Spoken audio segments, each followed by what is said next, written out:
So this last Thursday, February 12th, I attended the motion to dismiss hearing at the Canyon County Circus Courts, State of Idaho versus that Robert Jones and his wife Melanie, the Chalkers.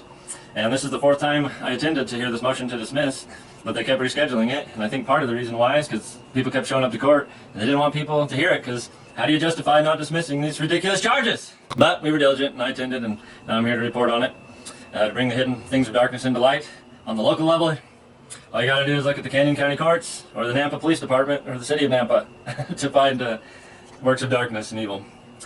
Alright, so they were charged with 2 felonies each. Robert with first-degree stalking and also intimidating a witness, and Melanie with 2 counts of aiding and abetting, which this is all absolutely absurd. What do? They wrote a chalk on the sidewalk in front of a police officer's house, and this officer doesn't like it, so he's playing the victim. And this protest was in response to them kidnapping their daughter earlier that day. If you want to see all the details of that, I'll have to mention some to talk about the motion to dismiss, but check out my previous videos on my channels. Put all the body cam and police reports on this case so you can see it for yourself. How this officer, Caden Lyon, violated Katie's rights, had non-consensual contact at her parents' house, trying to threaten and intimidate them, and was accusing them all along the way, and every time he was wrong about everything. It's just embarrassing. Well, like I said, this is really kind of a trivial matter. Just, I had some questions about her ex-boyfriend. So, I'm not looking to go jam Katie up or show up to her house and arrest her. No. I just don't want you to get that impression. Let me get you in handcuffs. So, knowing that information, trust me, I have a couple questions for her. Knowing that information, do you actually know where she's living at, or does she stay here? No, she doesn't stay here. Okay. I want to give you a fair warning. If I find out that now you're withholding information from me or you're lying to me, we're starting to go in a whole different direction. Does that make sense? She doesn't live here. Which this officer saw me in the hallway. He's like, "Hey, you clear up that warrant for your arrest?" I'm like, "Are you joking?" He's like, "No, you got a warrant for your arrest." Anyways, I did check and I saw no warrant. So what does that tell you about this guy? But anyway, so the hearing, their attorney was Johann Klaus, and I was surprised at how well he did. I thought he was able to communicate it very concisely, and I thought he made great points. I think he's right. But before they got to the motion to dismiss, they took care of a plea deal, which they terrorized Melanie into pleading guilty to misdemeanor disturbing the peace. Which, the funny thing about this was that before they called the Jones case up, they called others up, and there was a plea deal there where a lady pled guilty to stealing money from her employer over the period of several years. And the judge explained to her, I'm going to require you to tell me what it is that you did that would meet the elements of this charge. Because, to make sure that you actually did this. And I assume that that's actually a protection for the defendant. The court is trying to be fair and protect the defendant from pleading guilty to something where their actions wasn't actually the crime that they're accused of. Which that would be a good thing, right? But when it got to Melanie, he says, you saw I did this, I made the other person explain what they did, but for you I'm not going to do that. And then he just kind of goes on to something else and never explains why he's not going to have Melanie do it. But the reason to me is obvious, because what can Melanie say? Oh, I went with Robert and I recorded him writing with chalk on the sidewalk, and I'm sorry that disturbed the peace of this officer or his wife. This is just ridiculous. So, what could she have said?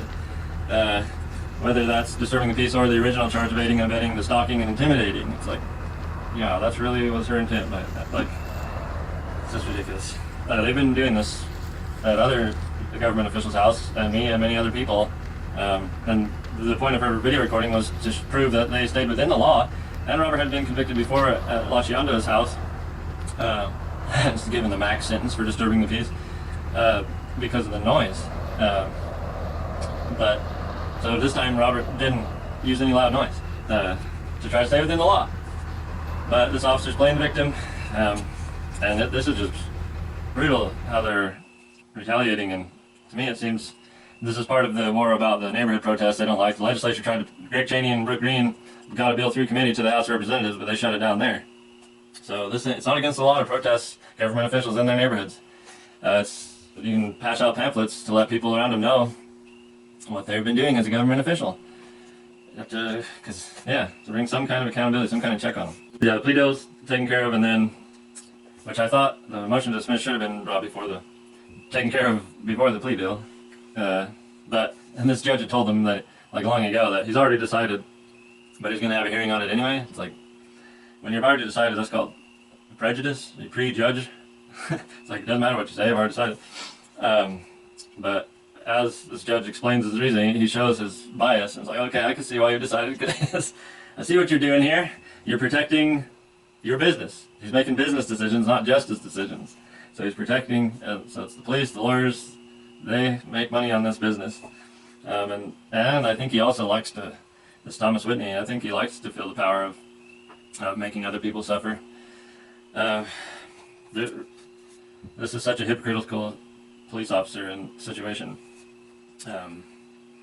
Totally not justice. It should have been dismissed. Okay, I'm going to get into what this judge said that I thought was ridiculous. And it's common for a judge to be like, well, I can't dismiss this because I want the jury to decide. But when it came to me suing the state on the federal level, Judge Windbag or whatever it is, granted the state's motion to dismiss. We couldn't take our case to trial when they attacked us for not wearing masks at the courthouse. But whenever you're the defendant, it's well, this is for the jury to decide. Even in the most extreme cases like Sampson Allen, that judge should have dismissed. Judge Lojack should have dismissed it. But he's like, oh, we'll let the jury. I'm going to let the jury decide on it. So a couple things I don't think he should have left to the jury to decide because it's obvious was just the idea that Caden Line is a witness. He's not a witness. He didn't witness anything. Well, he was the officer that someone called the police, and he was the responding officer. Made a police report, hunted Katie Jones down, and arrested her.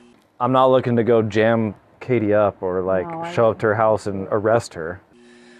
And tells her it's her dad's fault. It's because of her dad that he arrested her. And that's pretty much the hand your dad dealt you, the way I see it. Because to be honest, he played a pretty big part in landing you here. I don't know what your parents are trying to instill in you, but I don't think it's helping your case, to be honest. But at best, she gives me a statement that, doesn't give me enough to charge her. At worst, I just give her a ticket. But if I can't talk to her and can't get a hold of you, then I have no other choice but to write a warrant, and then you get to go to jail. That's about as plain as a Fifth Amendment violation confession as I could imagine. Yeah, the intimidating witness, he's not a witness.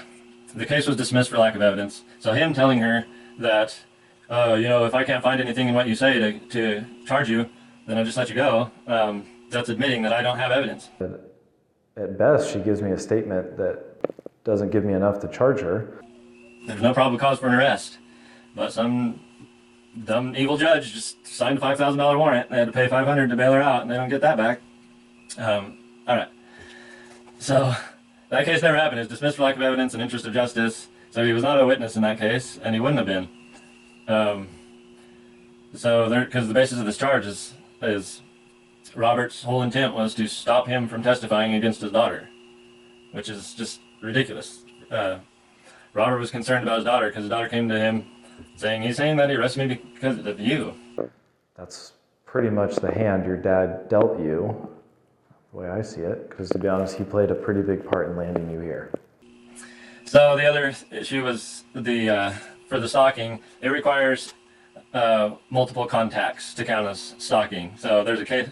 So the words of the statute in the Idaho Code say a course of conduct. It says the defendant knowingly and maliciously engaged in a course of conduct that seriously alarmed, annoyed, or harassed Caden or Heidi Line and was such as would cause a reasonable person substantial emotional distress, or such as would cause a reasonable person to be in fear of death or physical injury, or the fear of death or physical injury of a family or household member. So this course of conduct phrase was defined in case law and the Idaho Supreme Court to mean multiple non-consensual contacts. So this doesn't make any sense for this charge, because they showed up, they chalked down the sidewalk, and they left, pretty much. There was a short interaction where the officer's wife approached Robert and asked a question, and Robert answered. There wasn't multiple contacts, but the state is trying to say, you can read the probable cause affidavit on this case at the courthouse. You can get on their computers, but if you read it, it's just like, oh, chalk? So they chalked on the sidewalk, okay? Like, and you can hear the cop talking on the phone with his wife while Robert's out front, and she's playing with her dog. Hey, here, good boy, you want a treat? You want a treat? You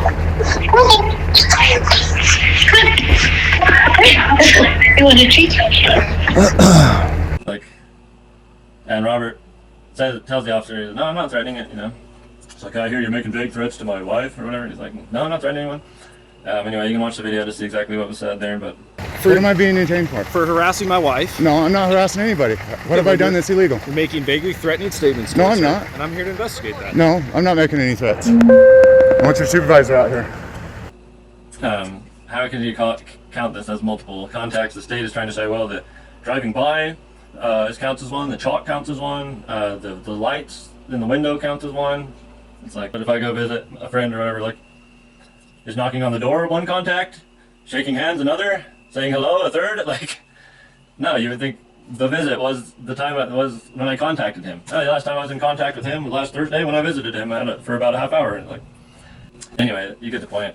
But even if he's saying, you know, we'll be back, and they come back and they chalk on the sidewalk again and have more people bringing more awareness in their neighborhood, passing out pamphlets, which I did. I tried to continue this protest going once the Jones were arrested.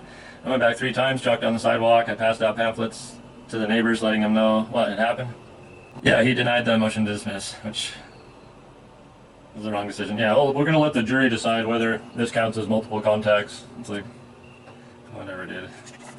I hope the jury has a good sense, you know, because it looks like this is going to trial, which, by the way, is scheduled for March 30th at 8:30, and actually with a different judge, Jonathan P. Brody, who's a retired judge, which they just do what they want without real accountability, but not as if there's any accountability for any judges anyway, besides maybe me criticizing their decisions.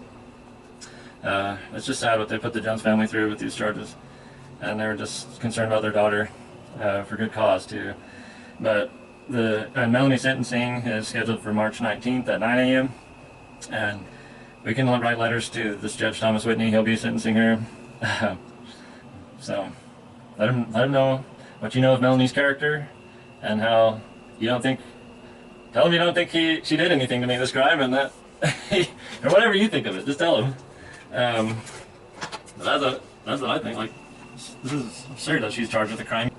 So why do I criticize them? Because they're public officials, and this affects all of us. Because who's going to protect us from the government? We have a right to protest government officials too.